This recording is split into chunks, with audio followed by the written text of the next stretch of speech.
안녕하세요. 시장을 배우는 시간, 매경학교 입학하신 여러분 환영합니다. 매일경제TV 머니클래스의 김현서입니다. 안녕하세요. 여러분의 머니 멘토, 머니클래스의 김기은입니다. 단순한 뉴스, 그 너머 돈이 흐르는 원리, 시장이 움직이는 배경, 그리고 내 자산을 키워가는 지혜를 함께 나눕니다. 투자 어렵다고만 느껴지셨나요? 머니클래스와 함께라면 다릅니다. 실전 투자에 꼭 필요한 지식부터 인사이트 쉽게 공부해 보겠습니다. 기은 씨, 오늘 1교시에는 어떤 수업이 준비가 되어 있죠? 네, 오늘 2교시에서는요. MBN골드 성하준 매니저의 내 계좌를 우상향하게 해줄 비만약 수업이 준비돼 있고요. 2교시에서는 국내 최고의 금 전문가시죠. 스테커스 조교원 대표의 내 계좌를 우상향하게 해줄 금 수업이 준비되어 있습니다. 여러분의 돈 공부 파트너 머니클래스와 투자부터 주식, 부동산, 또 금리까지 매일 쏟아지는 정보 속에서 진짜 나에게 필요한 건 무엇인지 헷갈림은 줄이고 실력은 높이는 시간. 기초부터 탄탄하게 실전까지 똑똑하게 차근차근 한 걸음씩 공부하는 머니클래스. 지금 바로 시작합니다.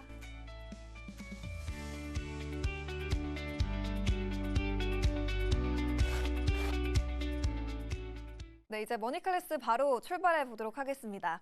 오늘의 선생님은요, MBN골드 성하준 매니저 모셔봤습니다. 매니저님 안녕하세요. 안녕하십니까. 매니저님이 처음 머니클래스 나오셨을 때 그때 네. 10월 달쯤이었는데 자동차가 한창 오르기 전에 미리 이 시간에 자동차주를 꼭 네. 봐야 된다라고 그렇죠. 말씀을 해주셔서 또 차하준이라는 별명이 붙기도 했죠. 네네. 그 이후에는 원전주 설명을 해주셨는데 우선 리뷰 들어보기에 간략하게 앞서서 자기소개부터 간략하게 부탁드릴까요? 네, 일단은 반갑습니다. MBN골드 성하준 매니저고요. 요 매일경제TV 통해서 여러분들 요 머니클래스, 요 주말 시간 여러분들과 좀 한 번씩 좀 함께 하고 있는데 별명 워낙 많습니다. 뭐 차하준, 뭐 화장품에 대한 흐름들 잘 잡아준다 해서 뭐 뿌띠준부터 시작해서 뿌띠준. 별명이 워낙 많은데 오늘도 여러분들의 저한테 별명을 달아주실 정도의 핵심 내용들 풀어드릴 테니까요. 오늘도 계속 함께 하시길 바라겠습니다. 네, 매니저님이 짚어주신 섹터들 그리고 종목들이 워낙에 시장에서 잘 가고 있다 보니까 오늘의 수업 주제도 기대가 되는데 그에 앞서서 우선 저희가 바로 직전 시간에 선생님과 함께 공부를 해봤던 네. 원전 쪽에 대한 리뷰도 한번 해보도록 하겠습니다. 9만 에너빌리티 다시 가나 했는데 지금 원전이 좀 등락을 오가고 있는 상황이에요. 다만 AI 쪽에 대한 수요 지속적으로 확대가 되고 있고 AI 인프라도 확충이 되고 있다 보니까 2026년인 올해에 좀 본격적으로 또 다시 기대해 볼 수 있을까 싶은데 올해는 좀 어떻게 바라봐야 될까요? 사실 저는 충분히 지난해 연말에도 충분히 원전주에 대한 모멘텀은 강력하다. 좀 이렇게 생각을 했었고 그 흐름들은 저는 여전히 지금 유효하다. 좀 이렇게 말씀드릴 수 있을 것 같은데 네. 사실 이 원전주에 대한 흐름 자체는요.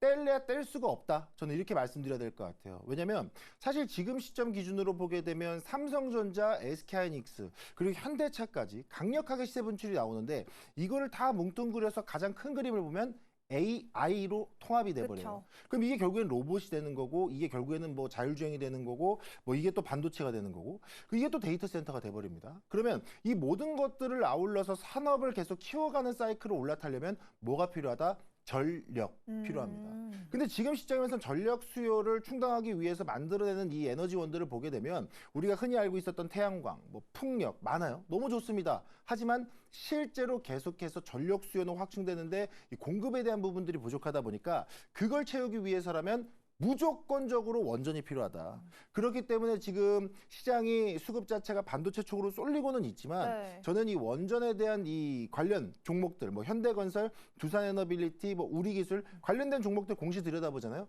다 수주받고 있어요. 공시 찍히고 있어요. 근데 지금 시장에서는 나 원전 모르겠고 반도체 이러고 있으니까 관심이 없는 거거든요. 저는 오히려 이럴 때 저가 매수해도 되지 않나? 라는 생각이 있어서 올해 상반기에 반도체 사이클 종료된다? 그럼 저는 원전에 대한 흐름도 다시 보자. 이렇게 말씀드리겠습니다. 네, 원전 쪽 계속해서 올해도 집중을 좀 해봐야 될 것 같습니다. 이어서 이제 지금 또 새롭게 주목해볼 쪽은 어딜지 선생님이 가장 집중하고 있는 섹터가 어딜지 또 큰 기대가 되는데요. 오늘은 좀 어떤 주제로 설명해 주실 거예요? 네, 오늘은요.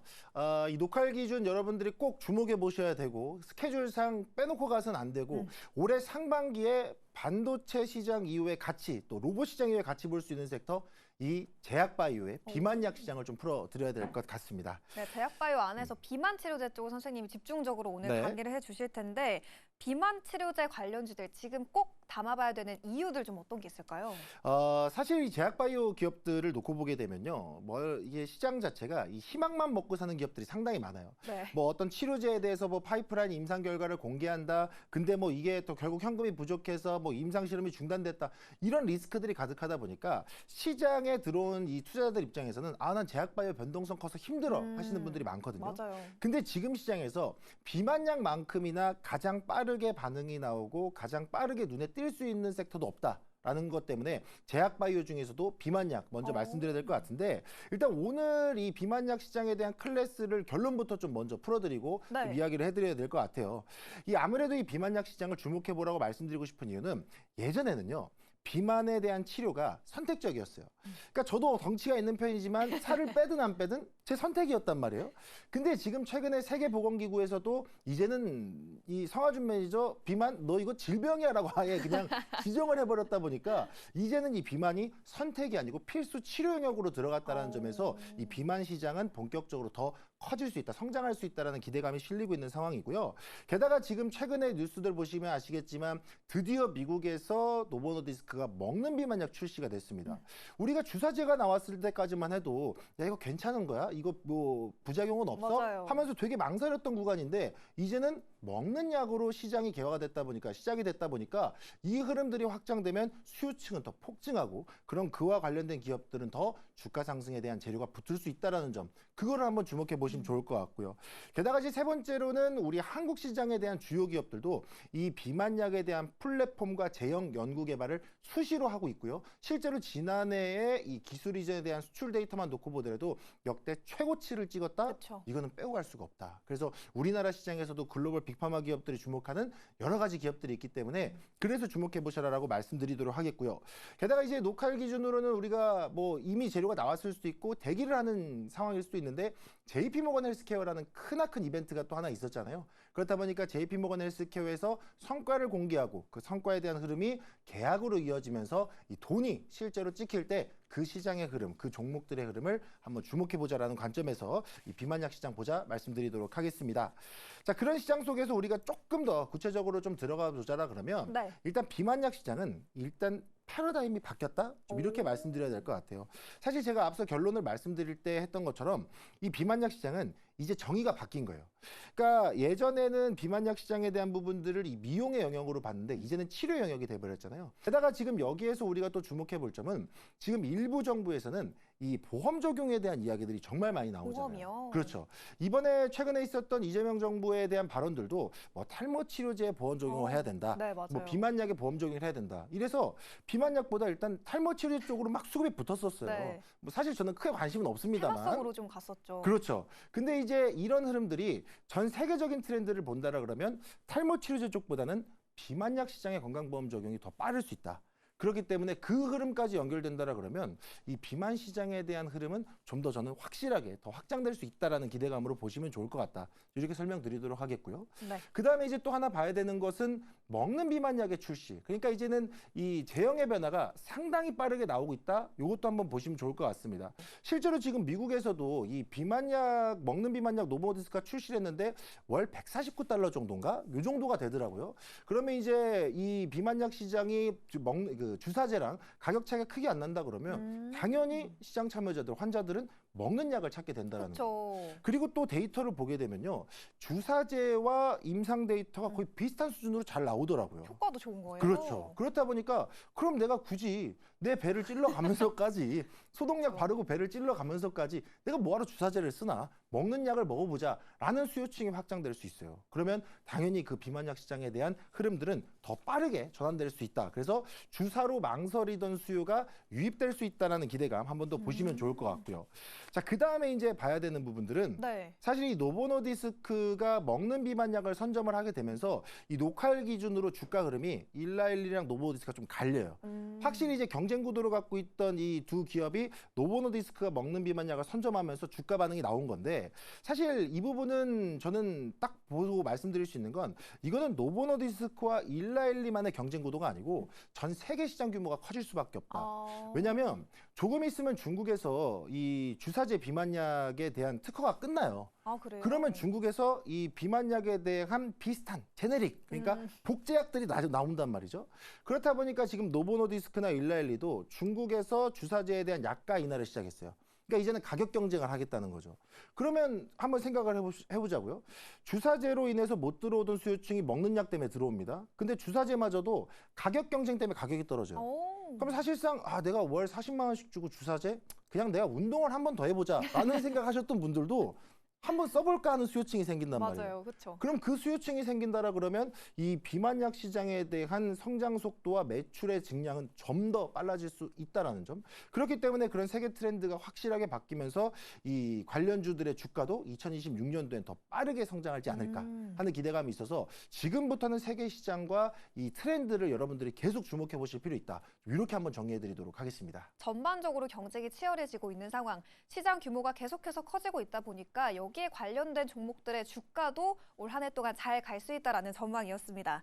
그럼 이제 조금 더 좁혀서 국내 시장에 대한 이야기를 네. 좀 나누어 보려고 하는데요. 국내 시장은 이쪽 안에서 좀 얼마나 성과를 보이고 있을지 궁금해요. 특히 2025년 지난해에 이 바이오 플랫폼 수출이 상당히 두드러졌잖아요. 지금 최대 규모로 20조 원을 넘기도 했는데 이 부분은 어떤 내용일까요? 사실 이 기술 수출에 대한 결과치가 20조 원을 넘기면서 네. 뭐 사상 최고치였다 이런 얘기 나오는데 사실 이건 또 이 비공개한 부분들은 빼고 한 거란 말이에요. 근데도 이 정도예요. 사실 일부 제약사들이 뭐 내가 같이 계약하기로 한 기업은 어딘지 공개는 안 할 거고 수출 정도 규모는 이 정도야 뭐 이렇게 하는 경우도 있고 계약은 맺었는데 수출 규모 아직 비공개 나중에 알려줄게 이런 데도 있는데 그거 떼고 했는데도 이 정도다? 그러면 글로벌 빅파마 기업들이 역시나 우리 K바이오 시장에 상당히 또 관심을 많이 갖고 있지 않나? 이거를 지금 수치로 증명하고 있다. 좀 이렇게 보시면 좋을 것 같아요. 게다가 지금 시장에서 또 주목하는 부분들은 이 글로벌 빅파마 기업들이 어떤 특정 제형이라든가 파이프라인, 플랫폼들을 계약할 때는 뭐 A라는 기업에서 요거 하나, B라는 기업에서 요거 하나 이렇게 하지 않아요. A라는 기업에 뭐 1번, 2번 있으면 한 번에 계약해서 복수 계약을 한단 말이죠. 그렇다 보니까 만약 우리나라 K바이오 기업들이 전 세계 글로벌 바이오 기업들과 경쟁을 하는데 어떤 특정 플랫폼과 파이프라인에서 먼저 계약 수주를 따낸다라 그러면 다른 파이프라인과 플랫폼도 같이 기업이 가져갈 가능성이 매우 높아진다는 점. 그러면 지금 시점에서 우리나라 K바이오 기업들이 글로벌 시장에서 주목받는 이유가 이 플랫폼과 제형 기술에 대한 부분들이 너무나도 크기 때문에 이런 복수 계약에 대한 기대감까지 나온다라 그러면 저는 우리 시장 더 크게 좀 열어놓고 봐도 좋지 않을까 좀 이렇게 생각하고 있습니다. 네, 이 비만 치료제 바이오 쪽 안에서도 국내 시장의 규모도 상당히 주목해 볼만하다라고 말씀을 해주셨고요. 지금 촬영일 기준으로 앞두고 있는 큰 모멘텀 중에 하나가 또 JP모건 헬스케어 컨퍼런스죠. 방송이 나갈 때는 아마 이 컨퍼런스가 종료가 된 이후일 텐데 여기서 저희가 지금 좀 기대해 볼 수 있는 부분들 그리고 끝난 시점에서는 좀 돌이켜봤을 때 이 부분을 대한 성과를 좀 잘 지켜봐야 된다라는 그런 포인트들은 좀 뭐가 있을까요?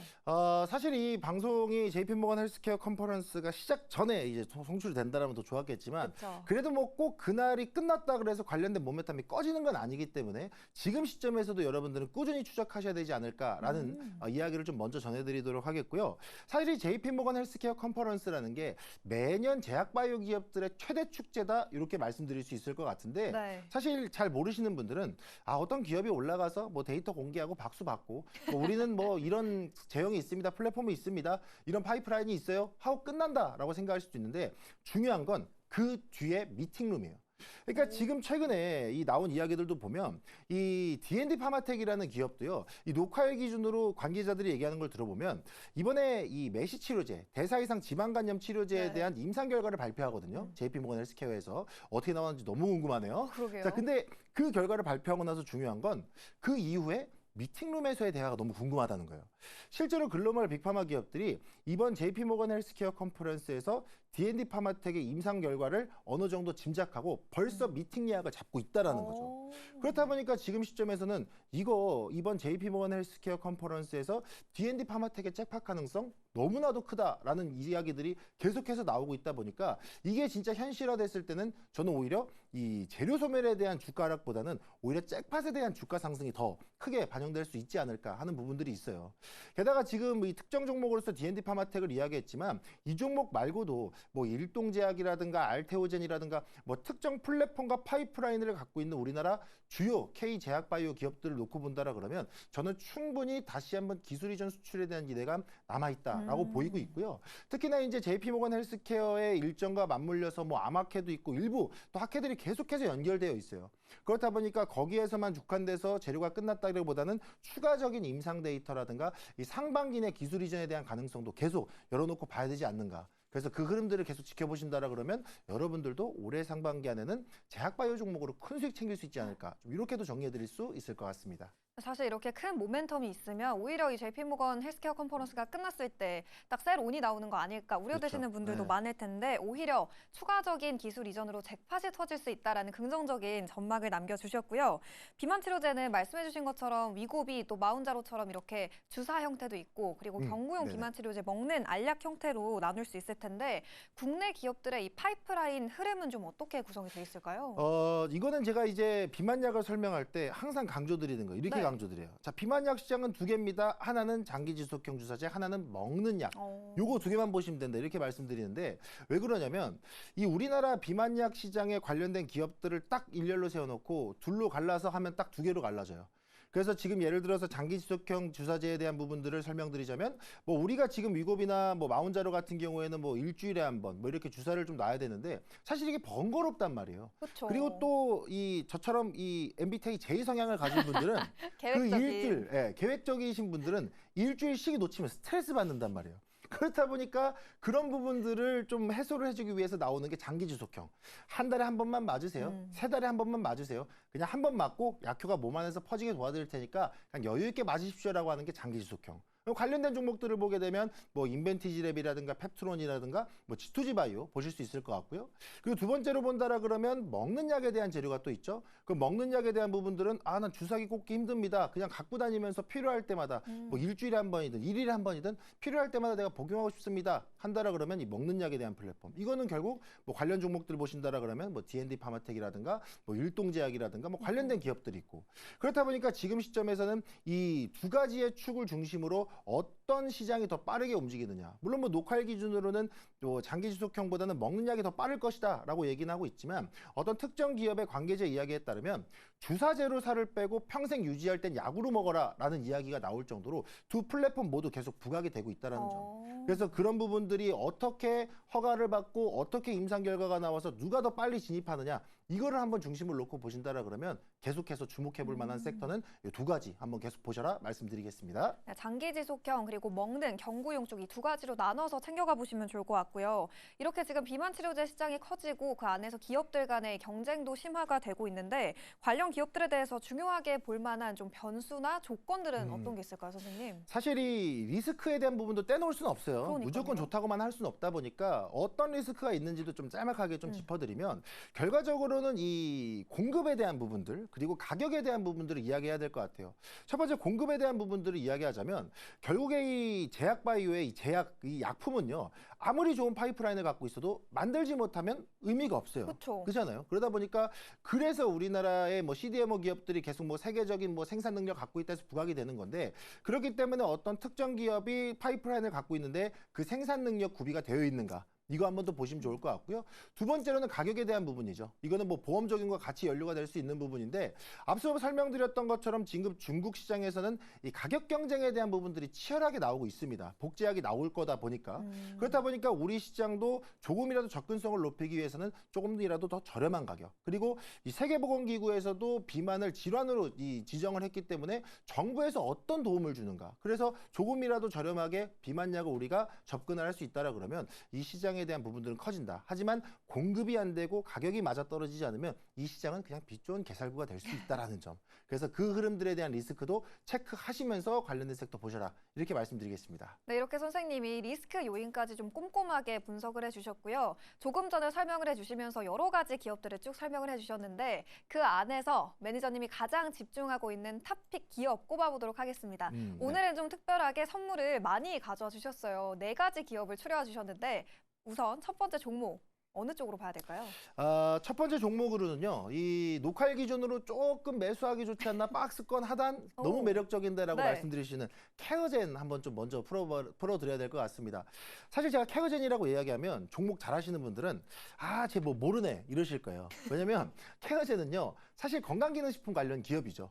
뭐 지금 입장에서는 뭐 약을 파는 회사라기보다는 말 그대로 건강기능식품을 파는 회사인데, 제가 이 케어젠을 계속 언급드리는 이유는 첫 번째로서는 이 먹는 비만약, 그러니까 먹는 건강기능식품 비만약 시장에서 글로벌 1위 기업이에요. 코글루타이드라는 제품. 그래서 지난해 말만 놓고 보더라도요, 한 달 사이에 수주량이 뭐 1,400억, 1,500억 가량 넘게 나오고 있고, 올해 1월 달만 하더라도 그게 바로 매출로 찍히는 구간에 들어와 있다 보니까, 안 그래도 먹는 비만약 시장이 빠르게 성장하고 있는데 출시되기 전에 건강기능식품에 대한 이 코글루타이드 제품에 대한 기대감이 실린다라 그러면 저는 케어젠도 충분히 기대해 볼 만하다 말씀드리도록 하겠고요.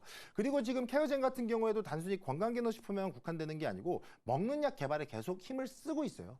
그러면 시장을 한번 봐서 이미 건강기능식품으로서 인정을 받았던 케어젠, 코글루타이드, 걔네가 만든 비만약이다? 그럼 당연히 이게 먼저 채택될 수밖에 없다라는 거죠. 그럼 그 흐름들을 본다라 그러면 저는 케어젠도 지금 입장에서는 충분히 관심 갖고 들여다봐도 되는 네. 매력적인 종목이 아닐까, 좀 이렇게 말씀드릴 수 있을 것 같습니다. 첫 번째 기업 케어젠으로 준비를 해주셨고요. 이외에 3가지 기업이 남겨 있는데 한번 쭉 빠르게 한번 설명해 주시겠어요, 선생님? 네, 그 다음 종목은 한미약품 좀 풀어드려야 한미약품. 될 것 같습니다. 네. 아무래도 이제 한미약품 같은 경우에는 제가 제약바이오 기업들 중에 좋아하는, 돈 버는데 데이터 갖고 있는 기업들, 이런 기업들인데, 사실 이 한미약품 같은 경우에는 캐시카우는 빵빵하죠. 뭐 로스젯이라든가 아몰잔탄이라든가 너무나도 빵빵한 캐시카우를 갖고 있는데, 사실 지금 비만 파이프라인 시장에서는 한미약품이 가장 유망하지 않나라는 생각도 듭니다. 그래요? 아무래도 지금 최근에 임상 데이터를 내놓은 파이프라인이 패스트트랙 지정되면서 빠르면 올해 하반기에 출시될 수 있어요. 그러면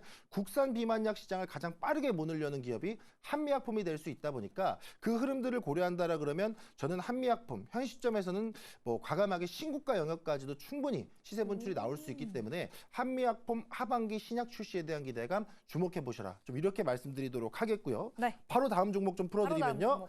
D&D 파마텍 보실 필요 있을 것 같아요. D&D 파마텍. 그렇죠. 앞서도 좀 설명을 드렸는데, 제가 기대하는 바는 사실 녹화일 기준 D&D 파마텍 신고가 이길 바라면서 좀 설명을 드립니다. 오. 아무래도 이제 이 비만 치료제 시장뿐만 아니고 매시 치료제, 그러니까 지금 제약바이오 기업들이 원하는 두 가지 시장은 비만약과 매시 치료제란 말이에요. 근데 이 두 가지의 파이프라인을 한 번에 하는 기업이 바로 D&D 파마텍이거든요. 그래서 D&D 파마텍이 가지고 있는 이 두 가지 밸류를 좀 더 주가에 반영된다 그러면 추가 상승 충분히 여력이 있고요. 제가 앞서 말씀드렸던 리스크, 아무리 좋은 파이프라인이 있어도 이 공급이 안 되면 어렵다라고 말씀드렸죠. 근데 D&D 파마텍은 자체 공장까지 확보하고 있다 보니까 이 공급에 대한 부분에 대한 리스크도 없는 기업이다. 그렇기 때문에 D&D 파마텍에 대한 이 글로벌 빅파마들의 기대감은 계속 실릴 수밖에 없다. 좀 이렇게 말씀을 좀 드리도록 하겠습니다. 네, 마지막 종목은 G2G 바이오죠? 그렇죠. G2G 바이오입니다. 뭐 사실 네. G2G 바이오는 장기 지속형 플랫폼 주사제로서는 뭐 저는 단연 1위 기업이 아닐까라는 생각을 하고 있고요. 뭐 노보노디스크가 2024년부터 계속해서 이 이노램프라는 장기 지속형 플랫폼의 공동 연구 평가를 진행을 하고 있어요. 그러면 지금 벌써 한 2, 3년 정도 지났는데 이제는 도장 찍을 때 되지 않았나? 라는 생각이 일부 있어서 이 G2G 바이오의 장기 지속형 플랫폼 이노램프라는 기술에 한번 주목을 해보셔라 라는 말씀도 같이 붙여드리도록 하겠습니다. 네, 이렇게 해서 오늘 제약바이오 그 안에서 비만 치료제 쪽에 대한 탄탄한 이 성장 기대감 설명을 들어봤고요. 4가지 종목도 추려서 설명을 해와 주셨습니다. 지난번에 말씀해 주셨던 자동차도 워낙에 저점에 설명을 해주셨는데 더 많은 선생님의 종목 궁금하신 분들은 어디로 가면 설명 들어볼 수 있을까요? 네, 여기서 지금 시간 관계상 다 설명드리지 못한 재료들, 네. 그리고 뭐 실시각각 시장에 대한 내용들은요, 제가 네이버 밴드에도 수시로 풀어드리고 있습니다. 뭐 입장만 해보시면 아실 거예요. 제가 어떻게 풀어놨는지. 그렇기 때문에 앞으로 1월달 상반기 시장 강력한 수익을 원하시는 분들은 네이버 밴드 무료 가입입니다. 편안하게 입장하셔서 거기서 좋은 내용들 많이 찾아보시면 좋을 것 같습니다. 네, 저희는 그럼 다음 주에도 탄탄한 투자 전략과 함께 돌아오도록 하겠습니다. 오늘 말씀 고맙습니다. 감사합니다.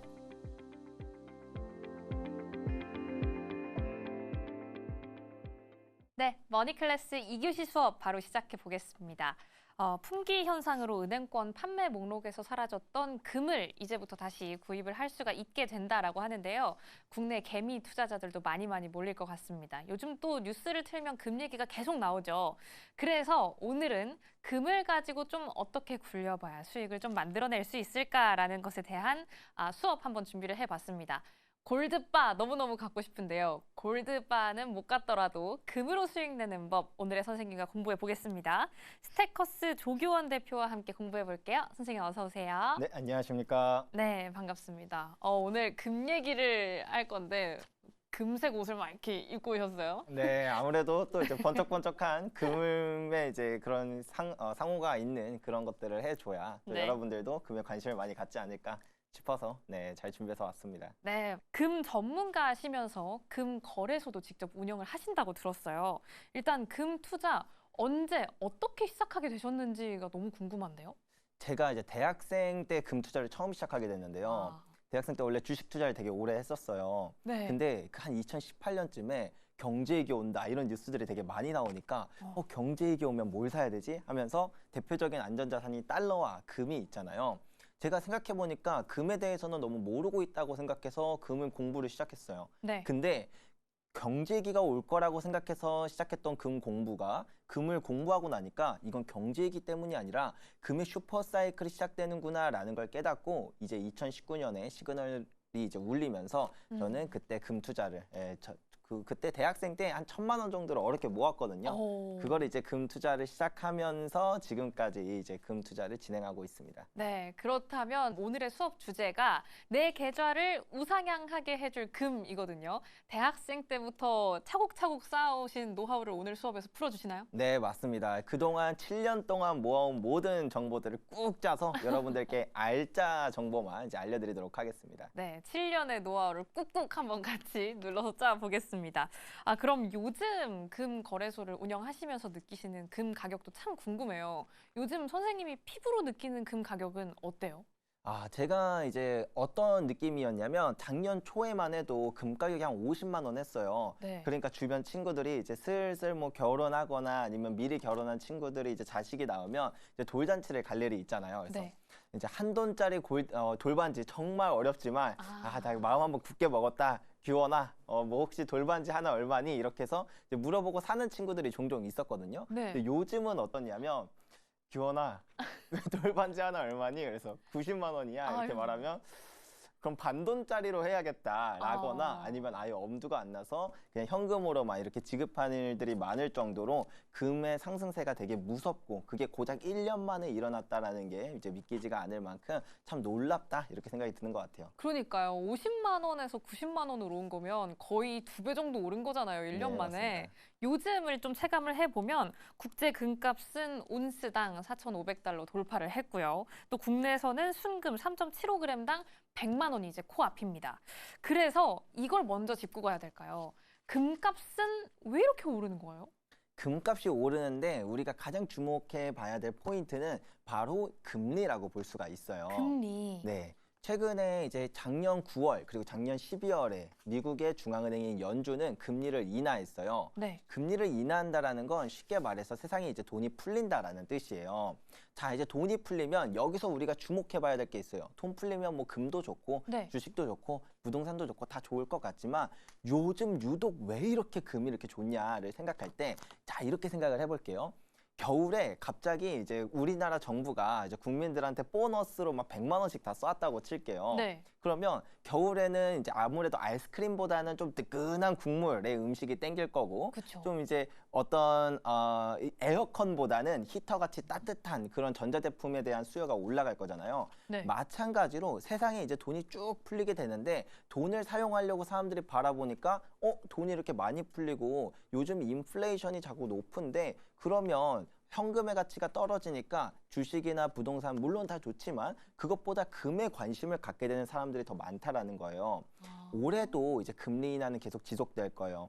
그리고 이제 트럼프 행정부는 연준에 이제 그 이사들이나 그런 이제 그 연준의 의장이 이제 네. 바뀌는 이런 부분들에서 더욱더 완화적인 스탠스, 그러니까 돈을 더 많이 푸는 사람들을 이제 위주로 이제 밖에 그렇게 재편되는 흐름이 네. 나타나고 있거든요. 그 말은 즉 앞으로 돈은 더 올해 더 많이 풀릴 거고, 그리고 그렇게 많이 풀린 돈들은 현금의 가치를 더 빠르게 내릴 것이기 때문에 사람들이 금에 대한 관심을 더 많이 갖게 되고 금에 대한 수요가 올해도 더 뜨거울 것이다, 이렇게 예측되는 게 바로 이 부분이라고 생각하시면 될 것 같고요. 네. 다른 하나는 바로 지정학적인 문제예요.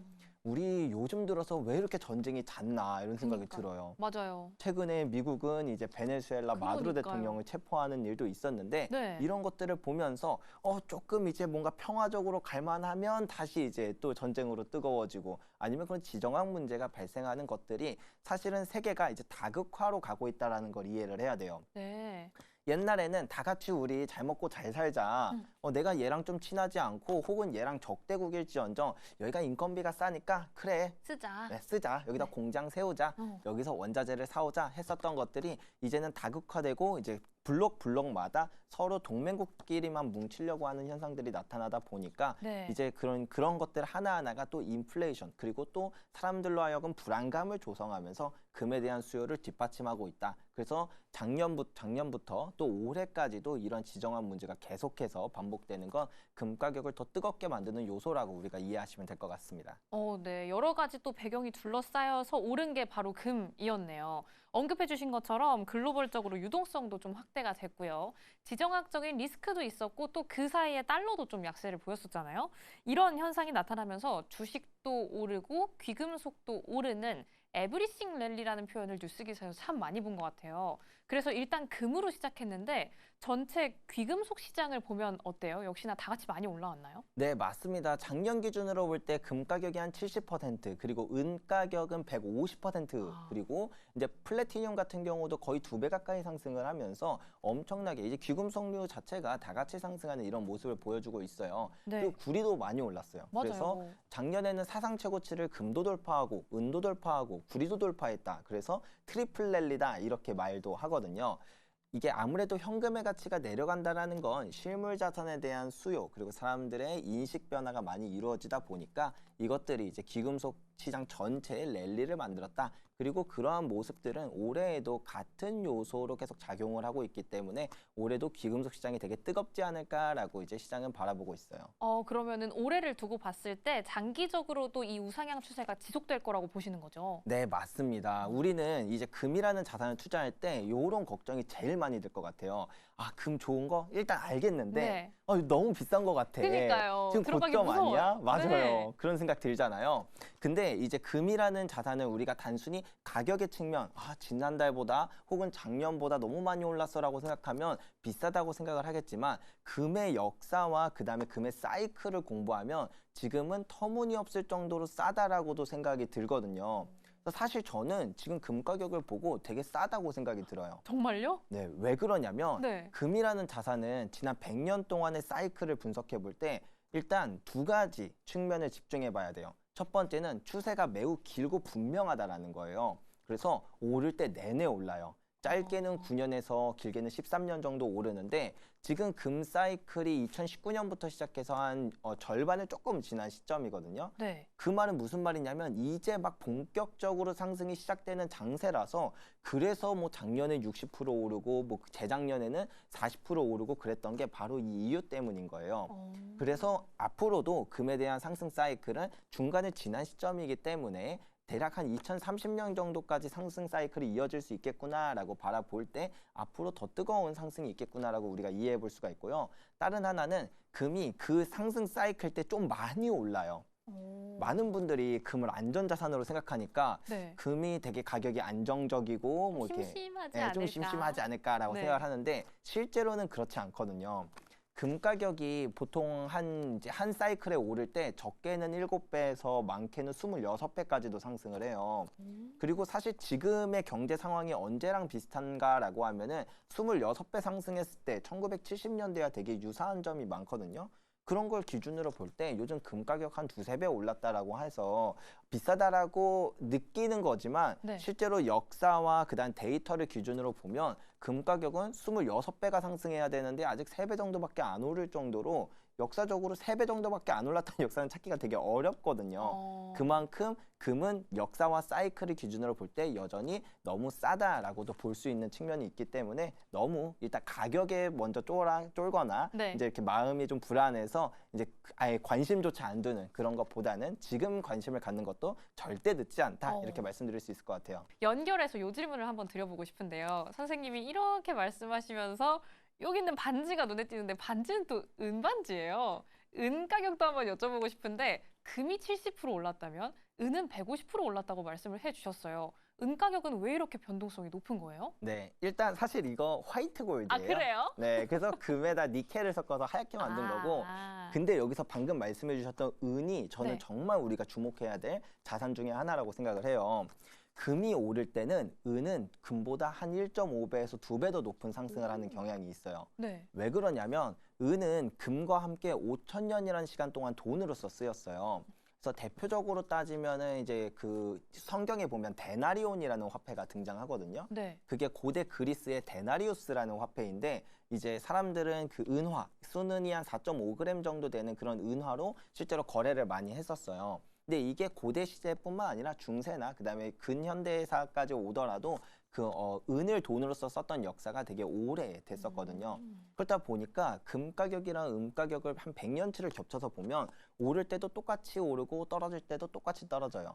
다만 은은 금보다 시장 규모가 한 10분의 1로 작기 때문에 금이 오를 때 은은 한 2배 정도 더 높은 상승을 한다. 따라서 지금 금의 사이클이다 보니까 은에 집중을 해야 한다. 이렇게 볼 수 있겠고요. 또 다른 하나, 은이 왜 매력적이냐면 은은 요새 정말 떠오르는 자산이에요. 네. 은이 모든 원소들 중에서 전기 전도율이 가장 높거든요. 아. 우리가 흔히 전선하면 구리부터 생각을 하잖아요. 네. 구리가 가성비가 있어서 구리를 썼던 거지 실제로 첨단 기술에는 은이 더 많이 쓰여요.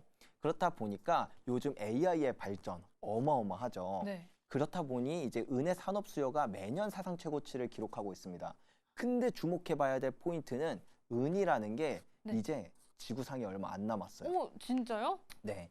미국 지질조사국의 발표에 따르면 한 56만 톤 정도 남아있다고 해요, 매장량이. 네. 근데 1년에 2만 8천 톤에서 3만 톤을 캐거든요.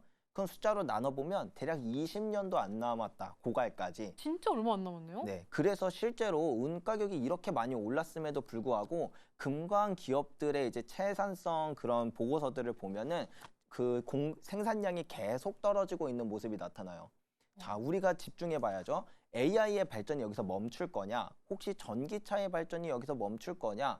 첨단 기술의 발전이 여기서 멈출 거냐라고 하면 앞으로 AI 발전이 더 상용화되고 더 넓은 분야에서 쓰일 거라는 거 우리 모두 알잖아요. 네. 은의 수요는 자연스럽게 올라갈 수밖에 없는 그런 흐름이 나타날 거라는 걸 충분히 예측해 볼 수 있는데 문제는 공급이 부족하다. 그래서 은은 금이 오르는 사이클이기 때문에 매력적이고 그리고 그때 상승률이 금보다 더 높다라는 것도 좋은 점이지만 여기에 하나 더 얹어서 AI 발전과 같은 그런 산업 수요에서 은의 수요가 폭발하고 있고 공급은 부족한 이런 부분들 때문에 앞으로 은에 대한 상승 모멘텀이 더욱더 기대가 되는 자산이다. 그렇게 볼 수 있을 것 같아요.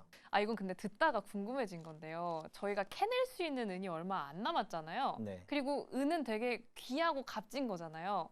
그러면 산업 자체를 생각했을 때는 계속 파서 계속 쓰는 게 맞는데 이 아까운 거 그만 캐라고 하는 데는 없어요? 그냥 다 캐서 다 쓰면 돼요? 아, 은이라는 게 이제 석유처럼 캐서 사용하면 없어지는 건 아니에요. 그렇기 때문에 캐서 사용하고 그 다음에 또 다시 재활용되고 이런 게 있거든요. 우리나라는 상업광산은 없는데 저기 네. 인천 쪽에 가면 도시광산이라는 게 있어요. 그게 이제 도시 속에 금과 은을 캐내는 광산이다 이렇게 표현을 하는데 뭐 예를 들면 그 컴퓨터, 뭐 세탁기 이런 데 네. 있는 반도체 그런 전자제품에서 금이나 은 같은 그런 귀금속들을 이제 채굴하는 그렇게 녹여서 채굴해서 이제 정제되는 그런 곳들을 도시광산이라고 불리거든요.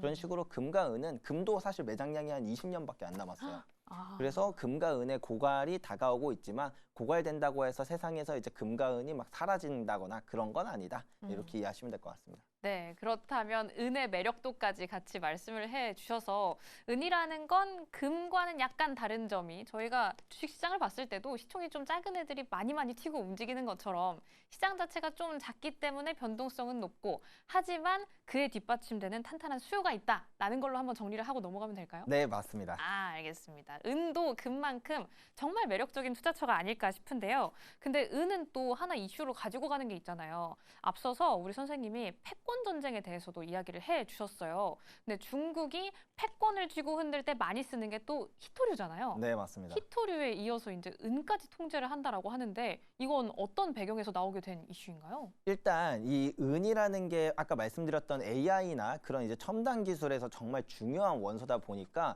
중국 같은 경우에는 은도 생산량이 전 세계 탑3 안에 들고요. 매장량도 정말 많아요. 그런데 이제 금과 함께 은은 이제 좀 전략적 자산으로 분류를 하면서 네. 통제를 하려고 하는 그런 움직임이 나타나고 있어요.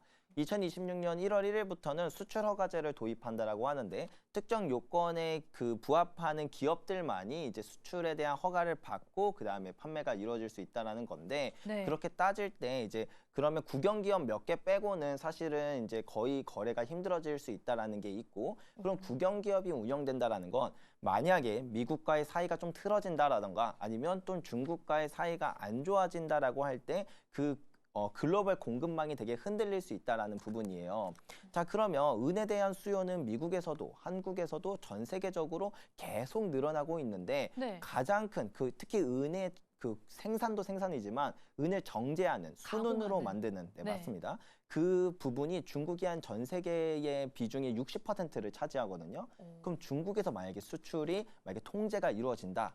라고 한다면 그건 엄청난 공급적 타격이 될 수가 있고 은 가격은 어디까지 튀어오를지도 예상할 수 없을 만큼 그 정도로 되게 공급적인 부분에서는 리스크다. 가격적인 부분에서는 너무나도 크게 튈 수 있는 그런 어떤 잠재적 요소다. 이렇게 이해하시면 될 것 같아요. 아, 그렇다면 앞으로 은 같은 경우에는 더 많은 변동성을 가질 수 있다라고 생각을 해볼 수가 있겠네요. 네, 맞습니다. 어. 그래서 뭐 사실 은 가격이 한 번 오를 때 막 30배가 넘게 오르기도 해요. 그 정도로 한 번 오르면 되게 무섭게 오르는 자산이고 그다음에 이제 은 얘기가 나와서 말씀드리는 건데 네. 사실 은이 하나 더 매력적인 게 있어요. 뭐예요? 싸다는 거예요. 금보다 싸다? 네, 금보다 아. 싸다. 근데 이게 얼마나 더 싸냐가 우리가 주목해봐야 될 포인트인데 네. 역사적으로 한 지난 5,000년 전부터 금과 은 가격에 대한 데이터 비율이 있어요. 네. 그러니까 기원전 메소포타미아 시절, 막 고대 메소포타미아 시절부터 네. 금 가격은 은 가격에 비해 얼마가 비싸야 정상인가에 대한 데이터들이 쭉 있거든요.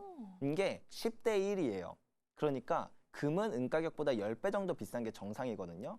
왜냐하면 지구상에 있는 금의 양과 은의 양이 한 10대 1 정도밖에 안 돼요. 그래서 이제 그 정도를 항상 유지해 왔는데 지금 이게 어느 정도까지 벌어졌냐. 네. 거의 50대 1, 60대 1까지 벌어졌다라는 거예요. 그러면 역사적 평균치보다 은이 거의 5분의 1 정도로 더 저렴하다라는 거죠. 물론 이게 다시 역사적 평균치까지 무조건 회귀한다라고 볼 수는 없겠지만 요즘 은의 중요도도 높아지고 그다음에 시장이 실물 자산에 대한 관심을 많이 갖게 되면서 다시 역사적 평균치까지 올라갈 수도 있다라는 부분을 생각해 볼 때 어쩌면 은은 상승 모멘텀도 많은데 그런 잠재적인 그런 저평가 구간에 있는 그런 부분도 되게 매력적인 자산이 아닌가라고도 생각해 볼 수가 있겠죠. 네. 메소포타미아 시절부터 축적된 자료가 있다라는 것도 정말 킬링 포인트였습니다. 이만큼 금과 은이 얼마나 매력적인지에 대한 이야기 신나게 나눠봤는데요. 그럼 전체 시장 안에서는 얼마나 큰 메리트를 가지고 있는지도 궁금해요. 한국 그리고 국외 주식시장과 함께 원자재, 귀금속 이런 수익률을 따져봤을 때 어느 정도의 메리트가 있나요? 일단 주식 같은 경우를 우리가 보면 작년 기준으로 한 20% 정도 상승을 했었거든요. 네. 금 같은 경우에는 한 60에서 70% 그리고 은 같은 경우에 150%를 상승할 만큼 지금 같은 시기 인플레이션에 대한 불씨도 높은데 불씨도 충분히 남아 있는데 유동성이 많이 풀리면서 어쩌면 이제 인플레이션이 더 높아질지도 모른다라는 그런 불안감, 화폐 가치가 더 빠르게 떨어질지도 모른다는 그런 불안감이 남아 있는 상태에서는 앞으로도 그런 인플레이션에 대한 부분 때문에 금과 은에 대한 상승률이 주식이나 다른 자산재보다 더 뜨거울 수 있겠다라는 부분을 생각해 보는 게 좋을 것 같아요. 네. 또 비슷한 시기로 1970년대를 예를 들면 그 10년 동안 동안 금 가격은 26배, 은 가격은 30배 정도 상승을 했는데 주식 가격은 10년 동안의 총합이 한 150% 정도밖에 안 될 만큼 이제 이렇게 금의 슈퍼 사이클인 기간에 보통 주식 시장이 되게 좋지 못한 흐름이 역사적으로 한 100년을 기준으로 보면 이렇게 번갈아 가면서 반복됐다. 따라서 지금 이제 금의 사이클이 시작됐다라는 건 주식은 조금 힘든 시기가 지속될 수도 있다라는 것도 우리가 같이 고민하면서 적절한 그렇기 때문에 금만을 투자해야 된다는 얘기라기보다도 주식을 투자하고 있다면 금도 일부 담아 놓아야 되겠구나. 이런 거를 같이 생각해 보는 게 중요한 지점일 것 같아요. 네, 역시나 하나만 하는 건 좀 위험합니다. 그죠? 네, 주식도 맞습니다. 조금 하고 금도 하고 그리고 화면 통해서 나갔던 비트코인도 살짝살짝 야금야금 쳐다보고요. 그렇기 때문에 저희는 매크로 장세를 좀 읽어봐야 할 필요가 있잖아요. 특히나 주식 시장도 그렇고 귀금속 시장을 움직이는 것 중에 하나가 달러가 얼마나 강한가, 얼마나 약한가란 말이죠. 달러의 약세나 강세에 따라서 귀금속은 좀 어떤 움직임을 보이는지도 궁금해요. 달러가 강해진다라는 건 그러면 현금의 가치가 강해진다라는 아. 뜻이기 때문에 그러면 이제 금 가격이 떨어지는 효과가 나와요. 그냥 네. 쉽게 표현하면 달러가 강해지면 금이 약해지고 달러가 약해지면 금이 강해진다. 이렇게 이해를 하면 되거든요. 근데 이제 시장들이 달러가 계속 약해질 거라고 생각을 하고 있어요. 네. 왜 그런지에 대해서 우리가 하나씩 그 어떤 이유들을 파악해 보면 우리도 금방 이게 달러가 장기적으로는 약세로 가고 그렇기 때문에 금의 상승세가 이어질 수도 있겠구나라는 걸 이해해 볼 수가 있을 것 같은데요. 첫 번째로 달러가 너무 많이 풀리고 있다라는 겁니다. 2008년 글로벌 금융위기 때 이제 그 당시에 연준 의장이었던 벤 버냉키는 헬리콥터 벤이라는 별명을 가지고 있어요. 네. 돈을 얼마나 많이 뿌리냐면 막 헬리콥터에서 돈 뿌리듯이 돈을 너무 많이 뿌려서 그렇다. 그 뿌린 양이 어느 정도냐면 미국이 그 전까지 200년 동안 뿌렸어야 될 화폐의 양을 단 5년 만에 뿌려버릴 만큼 어마어마한 화폐를 뿌렸던 거예요, 사실은. 네. 그리고 2020년 코로나 팬데믹 때는 사실 더 했어요. 그때는 지난 100년 동안 뿌렸어야 될 화폐의 양을 단 한 달 만에 풀어버릴 정도로 엄청난 양의 이제 달러를 뿌리기 시작했거든요. 이제는 위기가 올 때마다 달러가 풀리는 양이 기하급수적으로 늘어나요. 그렇다 보니까 미국 정부 부채는 사상 최고치 수준이고요. 그리고 그 정부 부채 비율도 2차 세계대전 때보다 더 높아요. 그러니까 미국 정부의 부채에 대한 그 위험도가 2차 세계대전 때보다 더 높은 수준까지 올라왔다라는 점을 이해해 볼 때 달러는 가치가 5년 뒤, 10년 뒤 정말 지금이랑 똑같을 수 있을까? 그거에 대한 의문이 생겼다라는 거죠. 네. 그래서 각국의 중앙은행들은 원래 외환보유고에서 달러를 많이 보유하고 있었는데 점점 달러에 대한 비중을 줄이면서 금을 사 모으기 시작했어요. 여기에 하나 더 아주 크리티컬한 이슈가 있는데요. 제가 아까 전에 그랬잖아요. 맨 처음에 경제기가 올 것 같다라고 생각하니까 안전자산인 금과 달러를 먼저 떠올렸다고요. 네. 전 세계 중앙은행들도 똑같아요. 안전자산 하면 금과 달러를 떠올리는데 이제 더 이상 달러가 안전자산이 아니게 되어버렸다는 부분이에요. 왜 그러냐면 대표적인 예시로 2022년 러시아 우크라이나 사태를 보면 알 수가 있는데 네. 러시아가 우크라이나를 침공하니까 미국을 포함한 서방 국가들이 스위프트 제재라는 경제적 제재를 했어요. 그러니까 너 이제부터 우리 결제망 이용 못해 라고 하는 건데 사실 전 세계 모든 거래의 대부분이 이 스위프트망이라는 걸 통해서 거래가 되거든요. 달러 결제를 해야 되는데 러시아는 달러를 많이 갖고 있어도 이제는 결제 자체가 안 되는 거예요. 네. 여기에 더불어 이제 국가의 외환보유고라고 이제 거의 고간, 안전자산을 담아놓는 고간이라고 하는 외환보유고에 달러 자산이 많이 있었는데 그게 동결당했어요. 자, 그럼 이제 다른 국가들은 생각하는 거죠. 안전자산이라는 건 내가 위험해질 때 나를 지켜줘야 안전자산인데 달러는 더 이상 그 국가를 지켜주지 못하게 된 거예요. 그걸 보면서 다른 국가들은 달러가 안 그래도 가치가 계속 떨어질 거라고 많이 풀려서 떨어질 거라고 생각을 했던 거에 얹어서 이젠 달러가 안전자산이 아니라 진짜 위험한 자산으로 바뀌면서 세상에 어마어마한 양에 풀려 있었던 달러들이 다 금으로 도망가고 있다는 거죠. 이런 흐름은 2022년, 2023년, 4년, 5년, 6년 계속해서 더 전이되고 확산되고 위험해지고 있다. 그래서 전쟁에 대한 이슈도 그다음에 돈이 많이 풀리는 이슈도 중요하지만 이런 부분들이 달러의 가치를 앞으로 더 낮출 것이고 그렇기 때문에 금에 대한 상승 모멘텀이 크다라고 이해하시면 될 것 같아요. 그렇기 때문에 중앙은행이 금을 좀 이렇게 사들이는 건 어떨 때 보면 뉴스로 빵 뜰 때는 일시적이어 보이지만 구조적인 문제가 좀 숨어 있는 거네요. 네, 맞습니다. 구조적인 문제가 있기 때문에 올해도 작년에도 거의 한 800톤 이상의 금을 샀었고요. 보통 중앙은행들이 사면 200톤에서 300톤 사거든요. 근데 이제 2022년을 기점으로 1000톤, 1000톤, 1000톤, 뭐 800톤 이 정도로 거의 평소에 사던 거에 4배에서 5배 높은 수준의 금 매입이 계속 이어지고 있고 올해도 그럴 거라는 전망들이 많이 있더라고요. 네, 이렇게 전반적인 전망까지 만나봤는데요. 마지막 한마디 짧게 한번 들어볼게요. 금 투자 첫걸음, 저 같은 개미 투자자는 좀 어떻게 시작을 해야 되나요, 선생님? 일단 우리가 금 투자를 첫걸음을 시작할 때 그냥 이것만 기억하시면 돼요. 가격에 너무 매몰되지 말자. 제가 아까 말씀드렸던 사이클, 그리고 그 다음에 이제 금이라는 자산의 역사, 그리고 마지막으로 지금 세계 경제가 흘러가는 흐름 이런 것들을 보면서 조금 더 길게 보고 단기간의 가격 변동성으로 인해서 좀 비싼 것 같다, 싼 것 같다라기보다는 앞으로 4, 5년 뒤에 과연 현금의 가치가 지금이랑 같을까? 이런 생각을 한다면 금 투자를 하면서 좀 더 정확하게 바라볼 수 있을 것 같습니다. 네, 한 줄 평으로 정리하자면 가격에 쫄지 말자라고 네, 한번 맞습니다. 머리에 잘 넣고 오늘의 수업은 여기서 한번 맞춰보도록 하겠습니다. 금 선생님과 함께하는 금에 대한 이야기 여러분 어떻게 들으셨나요? 전 너무너무 재미있게 들었는데요. 그럼 저희는 다음 시간에 조금 더 재밌고 조금 더 쉽고 조금 더 유익한 주제로 다시 돌아오도록 하겠습니다. 오늘의 선생님은 여기서 보내드릴게요. 오늘 말씀 고맙습니다. 네, 감사합니다.